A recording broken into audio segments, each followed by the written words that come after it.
The ROG Zephyrus G14 is finally here, Whitson, and dude, I'm so excited about the new model. This G14 is my favorite laptop in our entire lineup. It always has been. And so I was extremely excited when I found out that we were redesigning this machine. Now, like, I don't want to just call this a redesign, right? Because every couple of years we will retool a laptop a little bit. But this is probably one of the biggest jumps from generation to generation we've seen in a long time. We didn't just improve or refine the Zephyrus G14. We rebuilt it from the ground up completely. And you can tell just by looking at it. This is an all aluminum CNC milled chassis, super slim, super sleek, but without sacrificing a lot of the usability stuff that you tend to lose on ultra thin laptops. It still has a full size HDMI port, for example, right?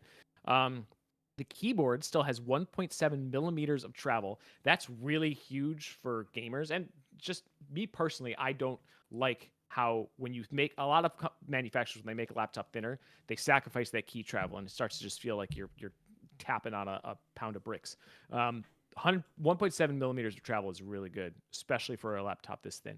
The trackpad is actually larger than last year, not smaller, and the speakers are actually larger as well. So it sounds even better than the previous generation with higher volume capabilities. It's got that really nice glass power button. The trackpad is glass, so they just feel super premium. It's kind of crazy that we were able to make the laptop slimmer, but have all of these actual enhancements in the user experience. And a lot of that is because that super precise CNC milling process that I mentioned, um, we were able to take the keyboard deck, the speaker grills, the trackpad, all of those completely edge to edge. So if you show us the top of that laptop and kind of tilt it up, or you can scroll back up to that image, you can see how the trackpad, sorry, on the keyboard deck, the trackpad goes all the way up to the keyboard and then all the way to the edge of the laptop. The speakers go all the way from the keyboard to the very edge of the laptop. This really precise milling process allowed us to actually enlarge a lot of these things, and there's really like no wasted space on that keyboard deck. Particularly crucial for a 14-inch laptop where you don't have a ton of room to pack in big speakers, big trackpads, stuff like that. So this is our Eclipse Gray model. We also offer a new Platinum White model. We gave the color a different name because it looks a little bit different than The our Moonlight. previous Moonlight White Hmm. because it is aluminum. It's got a bit more of that like kind of metallic sheen to it. Looks really really awesome. Both colors are actually available in the U.S. this year, which is not something that's been true for the past few years. So that's pretty cool for our folks in the U.S. It looks really nice. What looks especially nice is that every SKU features the new slash lighting array on the back of the lid. So this is our new. We had the anime matrix on the previous models. We've replaced that with something a little bit more minimalist, a little bit more sleek. It's an array of LEDs that you can customize with different animations, and we'll show that off in a second. But I got to tell you, pictures don't do this thing justice. You got to see it in person. The light is so bright, and the holes for it are so sharp that it looks super super clean against that polished slash. It's just one of those things you have to see to like really really understand. So Jake is going to show off in Armory Crate some of the options that you have for this. But I want to talk while he kind of does that, and you guys can view that as I talk. I also want to talk about the OLED display because once you open up the laptop, you're like, oh my gosh, this thing's gorgeous. But then you turn it on, and the display knocks you in the teeth with how good it looks. Okay. This is our new Nebula display with an OLED panel. Those of you that follow our the Asus ZenBook line of laptops know that we've been going hard on OLED displays for a few years now. But you were probably wondering why it hadn't come to our ROG laptops yet.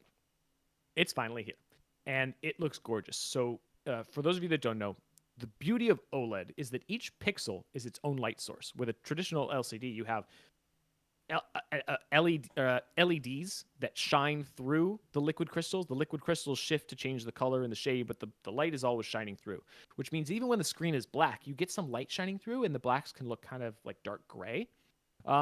Now, there are things you can do about that, like our Nebula HDR display that uses mini LED, where you can dim down the individual LEDs, but that adds a little bit of thickness. On like a Strix laptop, that's not really a big deal. But when you're talking about trying to shave fractions of a millimeter off a laptop to make it as thin as possible, like these new Zephyrus machines, mini LED is going to be tough to fit in that slim case. So OLED is the answer.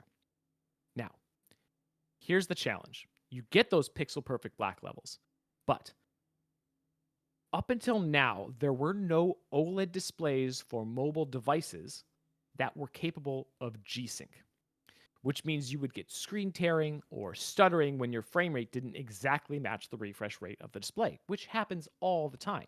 And by the way, phones don't count. Those aren't true variable refresh rates displays. They can switch between a few predetermined refresh rates as you use the device, but they aren't literally syncing the refresh rate with the frame rate of your game or whatever. So laptops and phones just haven't had this. And here's part of the reason. Because OLEDs have each pixel creating their own light, frame rate and brightness are kind of intertwined due to the way that OLED manages its brightness. We're going to have an article coming out that has more detail, like really technical detail on this, but I'm kind of giving the high-level overview. So because these frame rate and brightness are so intertwined, a variable frame rate would create these like fluctuations in brightness and color it just creates kind of a flickering mess. Like it doesn't work. On an LCD, this doesn't happen because the brightness is constant. It's a separate array of LEDs shining through the pixels. When the pixels are their own light, you've got problems. Now, on a desktop monitor or TV, you guys know we've had OLED monitors with G-Sync for a while.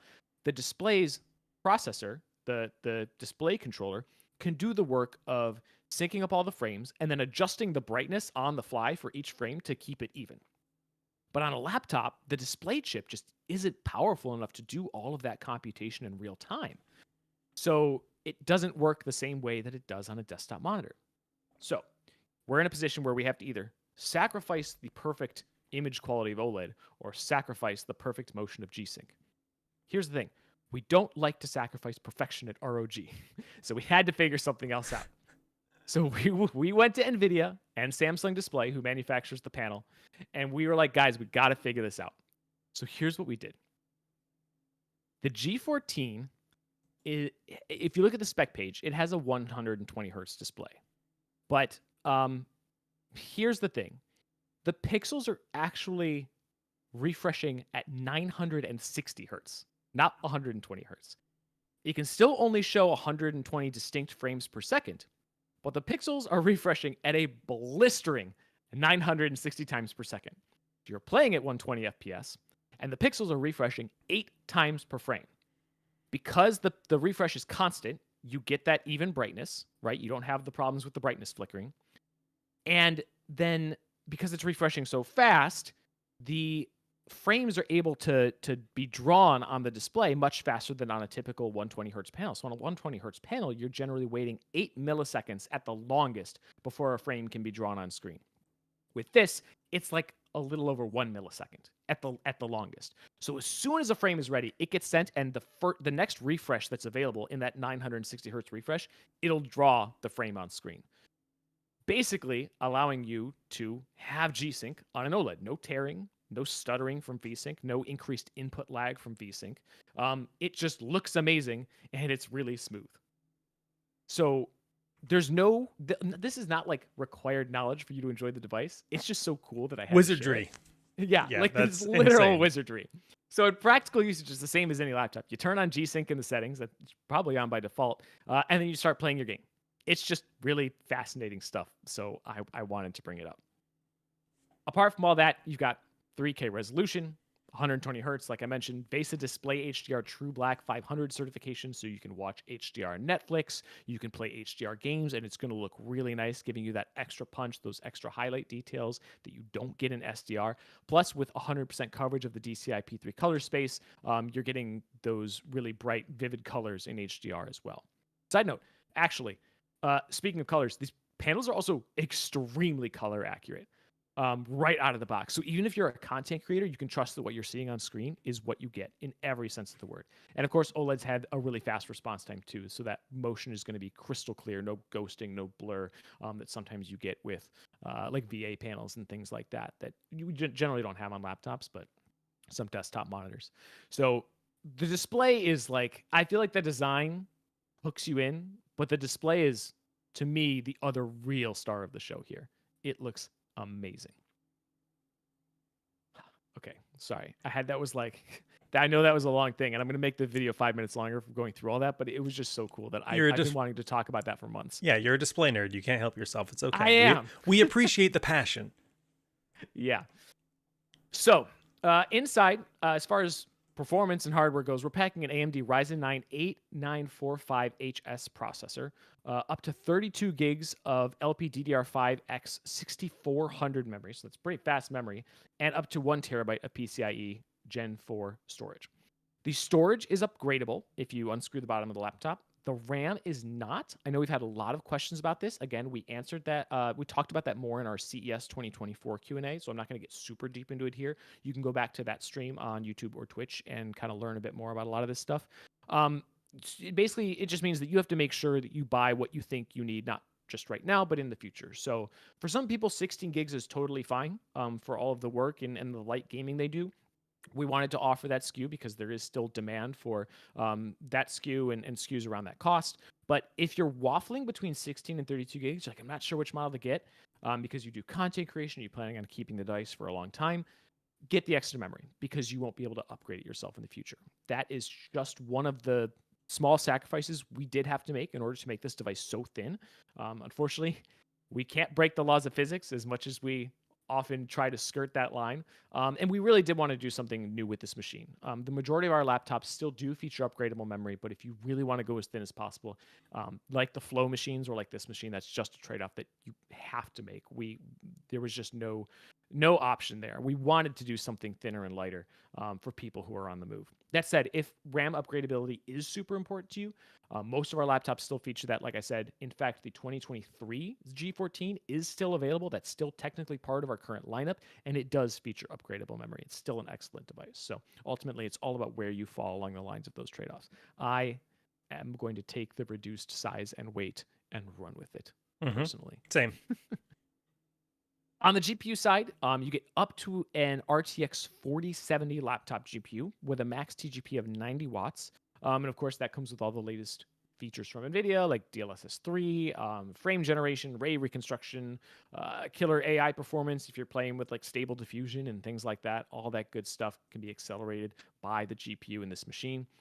If you're looking for something higher than a 4070, the G16 goes up to a 4090. Again, we'll talk about that when the G16 is closer to being available. But for right now, yeah, the G14 goes up to a 4070 because it has that smaller size. If you guys, sorry, I lost my train here. Inside, in order to power that stuff, you'll find all of our latest ROG intelligent cooling improvements. We've got some new ArcFlow fans in there that have a dual impeller design, like an airplane turbine. Really cool. You've got a nice big fan grill on the bottom, and of course the whole machine's aluminum, so it's got that nice kind of heat sink capability.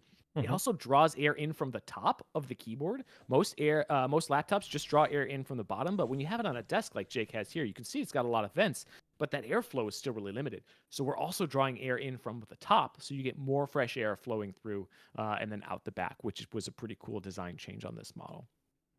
We also have a new heat pipe design, which I somehow didn't know about until recently. We're using the fiber and mesh composition that apparently increases the efficiency of the heat pipes by like 23%, which is cool. So again, when you're like shrinking a laptop this small, you have to find every inch of efficiency that you can, which is why on the G16 we used a vapor chamber for the 4080 and 4090 models.